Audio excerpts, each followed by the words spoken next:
the, recording and start the meeting. So this is a meeting of the Plainfield Planning Commission on April 7th, 2025. And usually we have Karen Story here, but she's at the select board meeting. So we're going to hold off on our tradition of approving the minutes from the last meeting. And we'll start in on I'll start in the agenda, which is basically to what is the Planning Commission's strategy to move ahead in light of the petition to rescind the recently approved zoning revision. So that's, sort of a couple of questions are what are the reasons for the rescinding? What did we do? What did we fail to do to get the message out? And what can we do ahead of what is now the May 20th vote to get more support for the zoning? Because we can't change anything. We can only vote to rescind the document that was voted on originally. We can't make any changes. So it's either up or down on that amendment. There are some amendments we had in process that had to do with the tenth of an acre zoning, making them conditional use in the village, making them 30% of a subdivision, some added definitions that clarified things, but none of those are part of this revote. It's only on what was exact language that was voted on. Right. Okay. It's a revote, and it's exactly the same vote that we did on town meeting day. It's a revote of the ballot item on town meeting day, and I'm not quite sure how it's going to be worded, but I guess they'll figure that out. Because some of these, it's got to be every. Bram Tobin said he consulted with the Secretary of State's office, and everything has to be identical, the exact same words as before. Okay, so it won't say. So it'll have the exact same wording. Shall the town vote? Okay, that makes sense. Then it's clear. There's no like added negative. Voting yes is voting no. Yeah, he said the rules are no changes whatsoever. Okay, no, to the ballot item also. Yes. Okay, good to know. That makes it a little easier. We won't have any of those discrepancies. And that's what day of the week is that? Is May 20th? I didn't. Tuesday. Okay, so are they going to do any other items on that ballot on that day? Do we know? I am not aware of any other items. It will be held at the town clerk's office, and they are going to send out absentee ballots to all the people that are normally on the absentee ballot list. Okay. Okay. Alana, you were there as well. So did I mess any of that up? Well, no. And my name is Elena. I'm sorry. That's okay. Yeah. Elena. They're going to send absentee ballots to whomever asked for one for this specific vote. Yeah. Yeah. Well, so it'll be the same wording. And actually, if I might want to add, I wanted to revote because of the place where the question was presented on the ballot and how it wasn't on a separate piece of paper like it usually is. And I know that some people missed it, and I felt strongly about it. And that is why I started the petition, which I only had a few days, so I didn't think I was going to be able to get enough votes. But what I found was, and I found out from the Secretary of State, that you don't have to put the reason on the petition for why you want a revote, And so people were letting me know a lot of information, which is kind of why I came tonight. And it's also why I came to the select board meeting. I'm not trying to make more work for everybody. I did hear a lot of concern about how vague it was. And so I think that's why Arian said I would help to get the word out. I am going to volunteer on the day, if I can, on the day of voting, because they're going to need volunteers. The voting goes all day long. I think it would be great if you know, I don't know if we could, I would like to do some kind of mailing with some more information. I don't know. I just feel like people just did not understand what they were voting on. I'm not blaming anybody, or I'm not saying that anybody wasn't good. And I know how hard you guys have worked, and I contemplated not doing it because of that, but I really felt strongly that people missed the question, and it didn't matter how many missed it, people missed the question because it's usually on a separate piece of paper. Okay, so, you know, do you have any, I think Bram wants to make sure that it's on the website, and maybe it was on the website. I had people that were signing petitions saying the night before the vote, they went on there and looked and they couldn't find it. You know, there are a lot of people that don't go on, I mean, there's a lot of older people that don't go on social media and they don't go on websites. You know, how can we get the word out to them? I don't. That's a good question. I'm glad you're offering to help, because I think, you know, we you know, we had it on the Plainfield.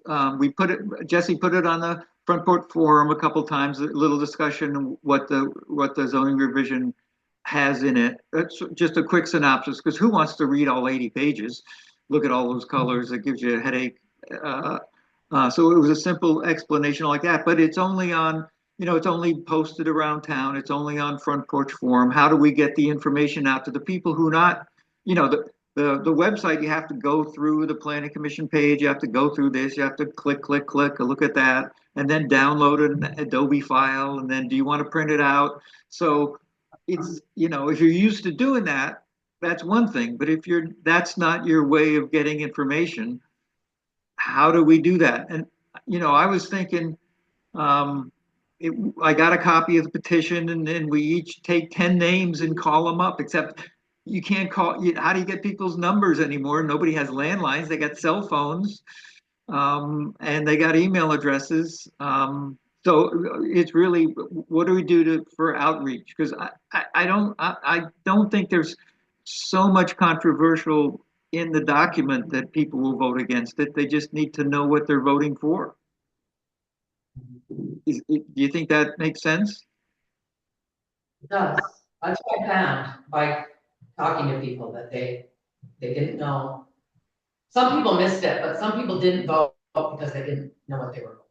Yeah, at least this time they'll know what it'll be. If it does only one thing on the ballot, it'll be clear what it's all about. Right. And then the question is, do people feel like they know enough about it to vote the way they want? And you know, I could go on. I could ask Steve Farnham. I could be on his radio show, but that's going to get a pretty small slice of the town. We can do a little more on Front Porch Forum. We could hold a informational meeting with free ice cream. That usually gets people involved. You know, just come up with some ideas on how to make it work. I think Karen's going to join us in a few minutes with another report from the select board.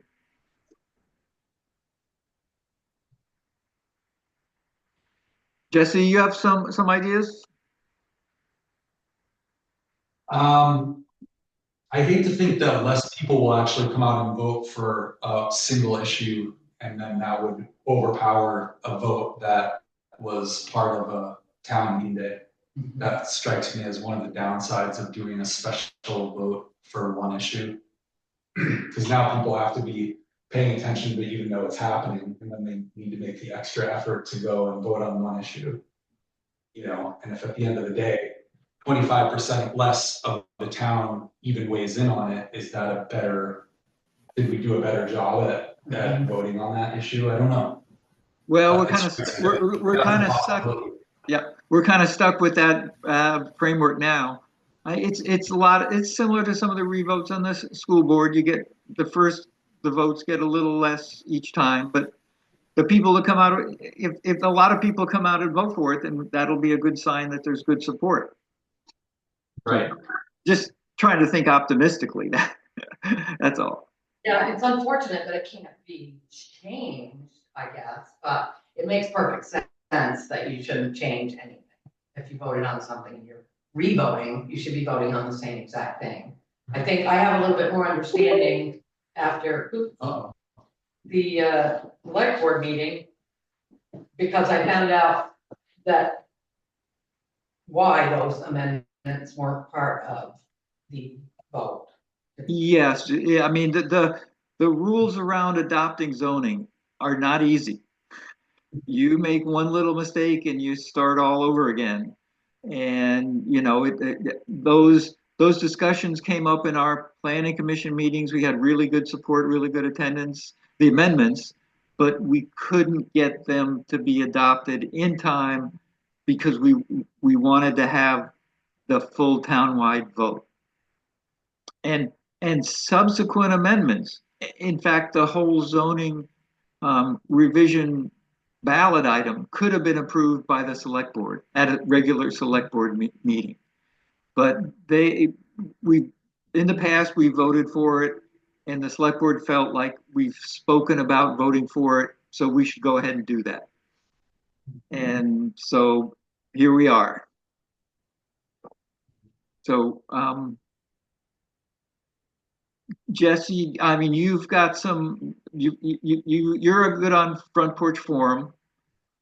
How, I mean, I don't want to overload people with this either. Like, you know, the village expansion program kind of went, I guess the term would be viral on Front Porch Forum, where like every day there was a debate about it, and it's that sort of got wound up in the zoning revision because they're connected but separate, as Yogi Berra would say.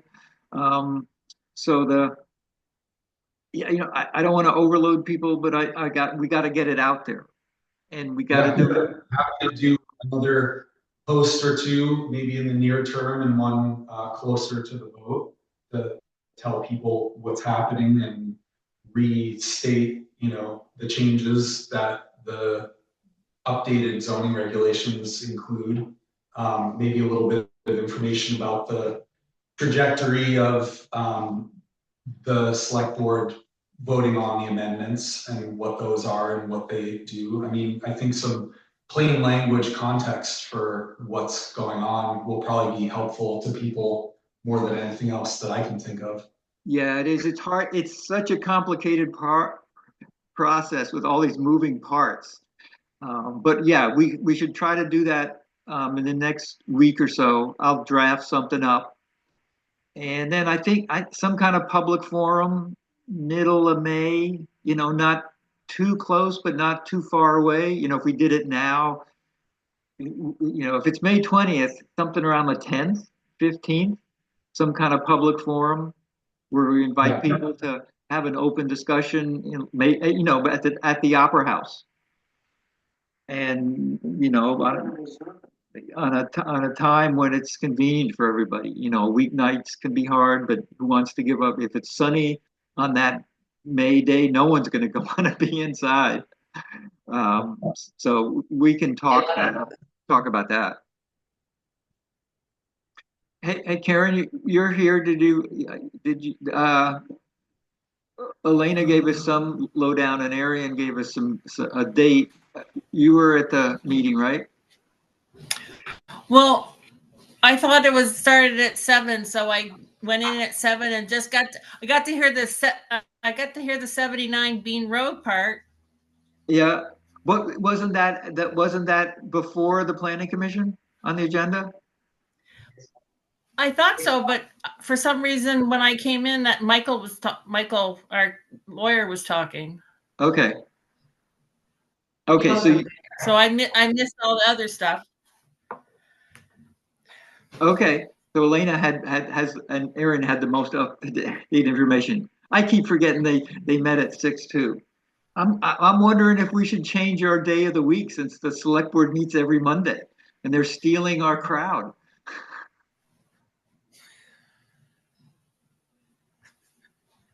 These are special meetings for that. Yeah, but they have special meetings almost every week these days.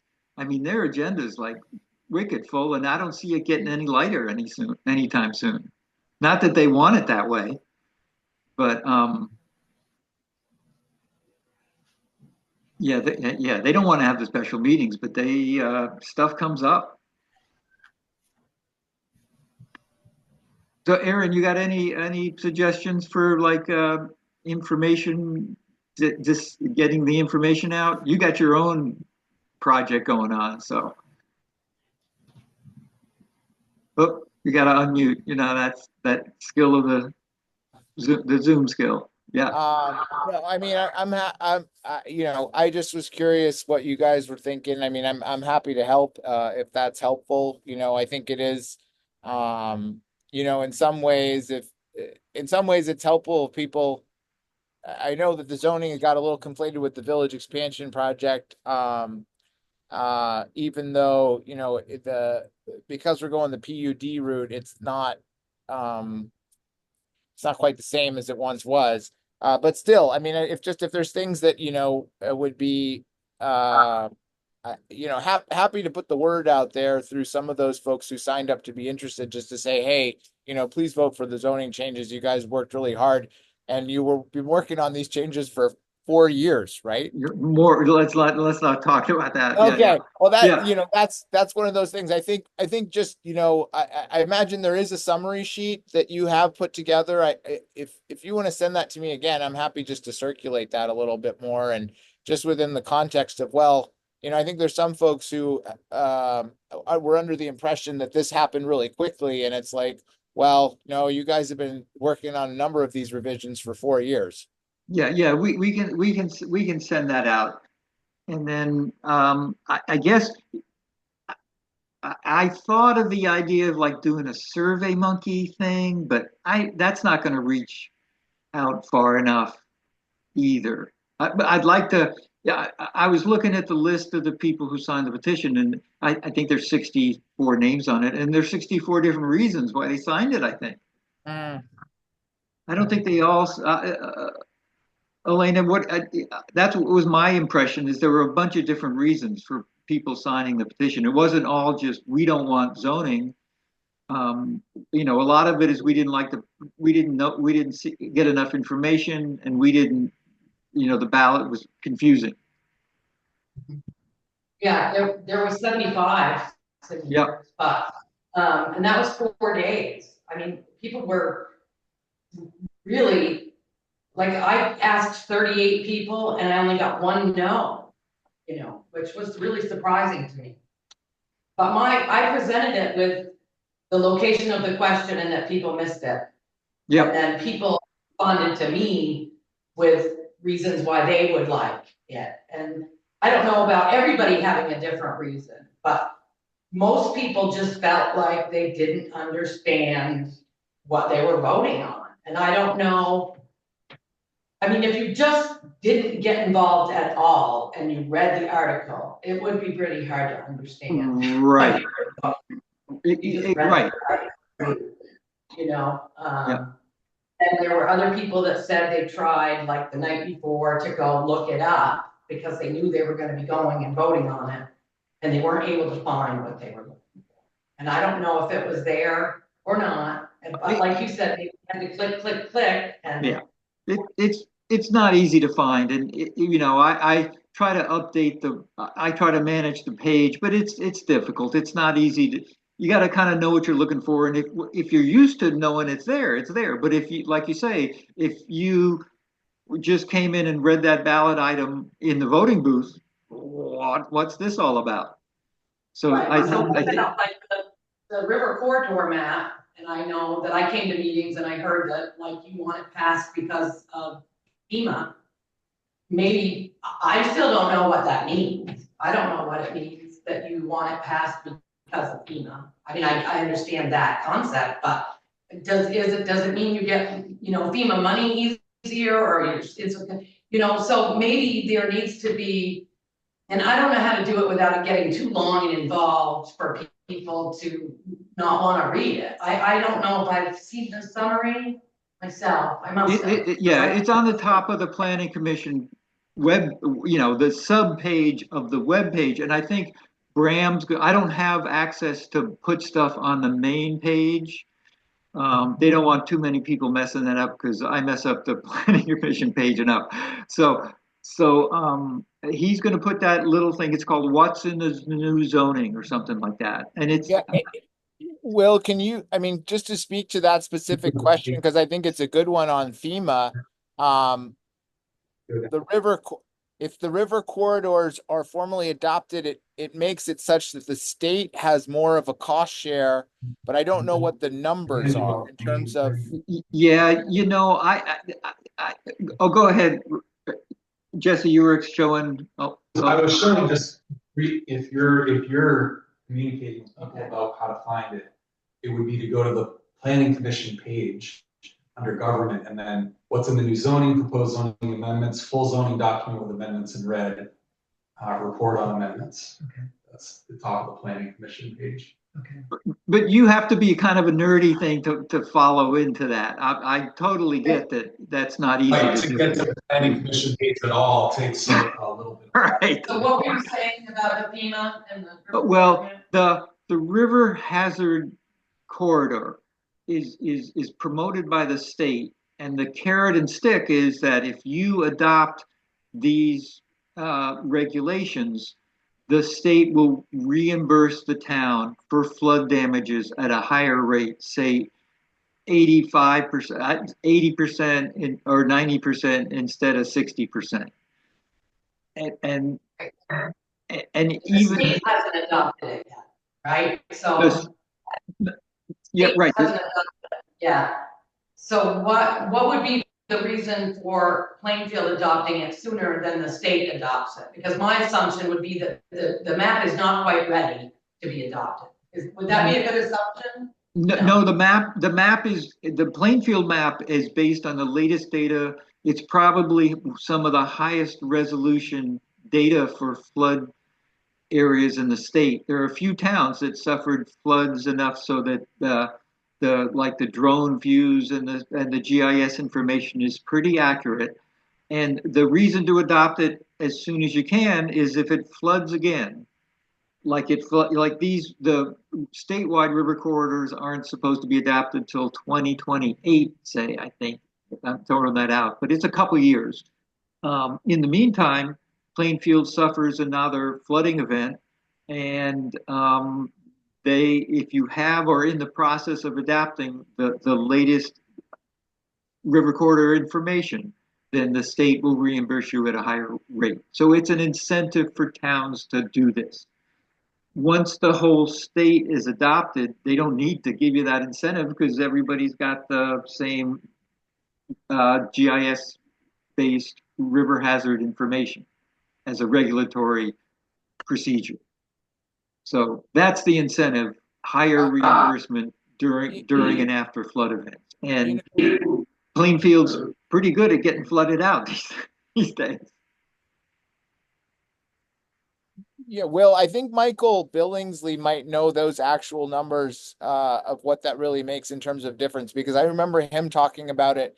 He really had his finger on it, and it was the numbers it was big money. It was a real difference. Yes, yes. And I've been kind of nervous over the last couple of years because we tried to adopt this a year ago and ran into the cannabis language problem. And so that, but and then last year, we had the flood, but we were okay because we were in the process. And then I thought, well, it's not going to do that again right away. So there is an incentive to the town monetarily to adopt the river corridors as proposed and the language proposed from the state. So that's the incentive. And we could wait a couple of years, but a couple of years is exposure to the town. And so there's that. And then the other thing I think we want to stress is if the vote to rescind passes and we go back to the 2011 zoning, Goddard is in a heap of trouble. Just what are they going to be able to do there when they're in a zone that doesn't allow commercial use? I think they can get some multifamily and some apartments, but they can't do commercial, retail, they're not allowed in the rural residential zone, which they would be if it was a 2011 zoning. And I don't know if Mike Davidson is gonna, he's got a lot of different plans. Everything is, everything is on the table, so to speak, but it would just make life way more difficult for Goddard to move forward with what they're planning. They would, in theory, have You to. know what he has planned to do? You know what the person at Goddard has planned to do? He wants to maintain some of the educational aspects of the campus, and he wants to make available rental housing. And maybe he would be like some of the buildings could be incubators for commercial use, small, people renting. Like I worked at the New England Culinary Institute. We had a dorm that we were renting out for small businesses just to get the rental income. And if it's a retail business or commercial business, it's not allowed there. So he's probably trying to get everything he can going. He's got that cafeteria there.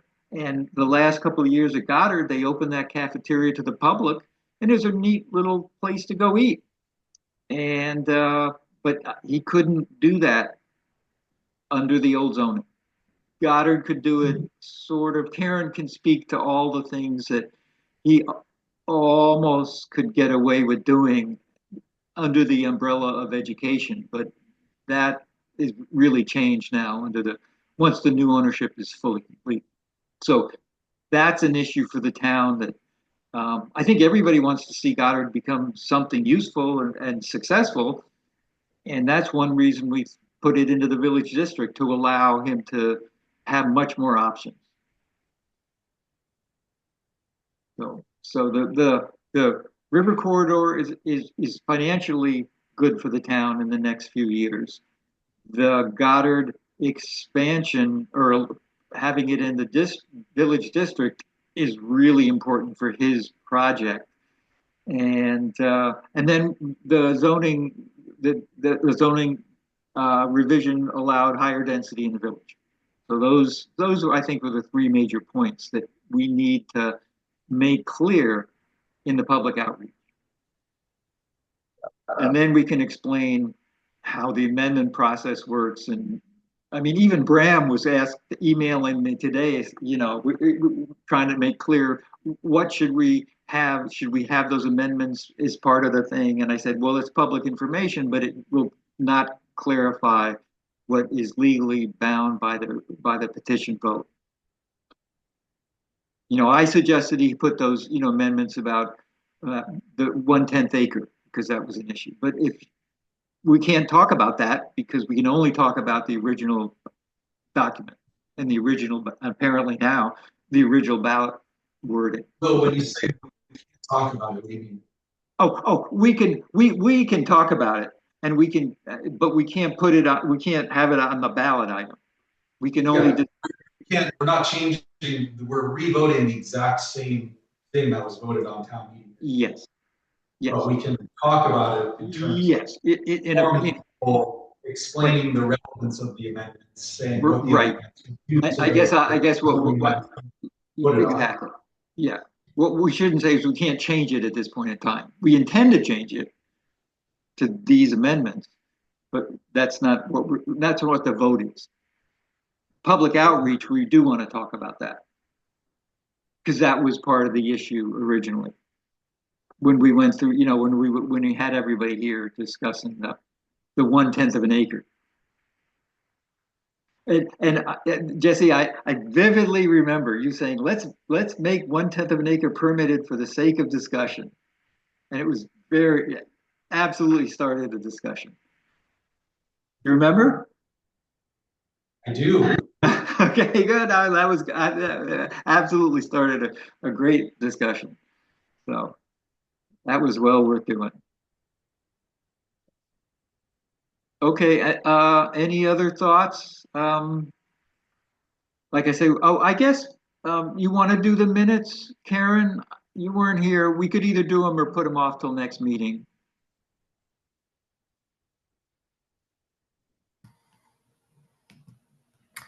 We can do them.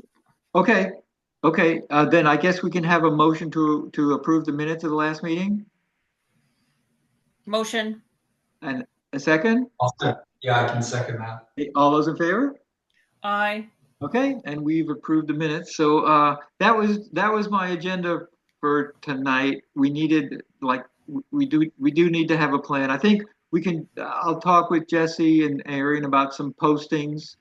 And Elena, if we wanna think about some kind of public forum, if you can speak to some of the people, if you see them, on the petition, ask, what they think would work, and let me know, just by email. Try to strategize some kind of outreach. That make sense? Yep. Okay, I appreciate the help. Absolutely. It'll be, you did a lot of work getting the petition. If you can put that kind of energy into getting the information out, that'll be great. Like, Okay, I felt like it was, I felt like my effort started out just like I didn't think it was gonna be able to get enough votes, like I said. And then I found that so many people were interested in a revote that I felt like I was doing a good thing, and I'm sorry that it's more work and that it's, I Yeah. just, until tonight anyway, sitting here, I felt like it was a good thing that I did, because I started something for one reason and I felt like there was a lot. And I think in the end, actually, if we have a forum and we get a lot of people and everybody is understanding and votes, then, then they're gonna all feel better about it, right? oh, And there's a lot of absolutely. people Yeah, that feel the good about more, it. the more support we have, the better. And the first go around, we did the outreach it apparently wasn't good enough, so we'll do it again. And I really appreciate the help and the trying to put some stuff together. Okay, well, we'll call the meeting, we'll close the meeting, and Aaron, I recognize the control room of Winooski 8.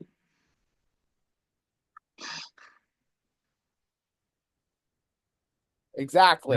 Yeah, Yes. I know it Okay. well. Oh, yeah. Oh, I spent many a spring runoff there. Oh, really? I had no idea. Chopping a lot of ice. And John Warshaw and I were out there chopping ice, both wearing Patagonia jackets, and figured we should get into the catalog that way. Yeah, we had a mess of ice this last winter out here. Are the Yeah. boards still up? We put them up 2 weeks ago. A lot of them got taken out in the spring, and then we put them back up. It's Know it well. Know yeah. it well. Wow, that's so funny. I'll have to chat you up about that some other time. But yeah, Absolutely. funny. Okay. Small. Yeah. All right. Take care, Okay. guys. Night, everybody. Thanks, everybody. Bye.